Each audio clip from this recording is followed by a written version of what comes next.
Morning. Good morning. Good morning friends, শুভ সকাল সবাইকে। সবাই কেমন আছো? আমি এই স্কুল থেকে ছেলেকে নিয়ে এলাম, সকালে উঠে অনেক। হ্যাঁ শোনা, দিব্যি জল আসছে। আচ্ছা আমি করছি তো। সবাই কেমন আছে? সকাল সকাল বাড়ি এসে ছেলের জন্য টিফিন করছি। এখানে দেখতে পাচ্ছি ছেলের জন্য পাস্তা হচ্ছে।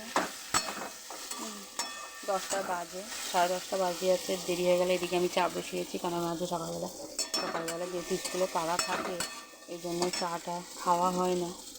তো আর যেহেতু সকালবেলা চা খাওয়ার নেশা, সেই কারণে চা না খেলে ভালো লাগে না।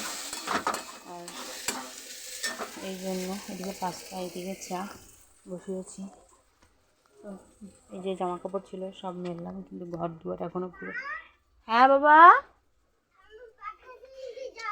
আচ্ছা আসো আসো দি। ঘর দুয়ার অবস্থা দেখো, কোনো কিছুই হয়নি। ঘর দিয়ে সবের মধ্যে ঝাড়ফাড় দিয়ে চলে। আশা করছি তোমরা সবাই ভালো আছো।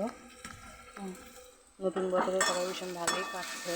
আমাদের মেয়েদের নতুন বলে কিছু থাকবে না, বছর ঠিক পাল্টাবে, ক্যালেন্ডারও চেঞ্জ হবে, কিন্তু আমাদের যা ভাগ্য তাই থাকবে। সবাই ভালো থাকো, সুস্থ থাকো, টাটা।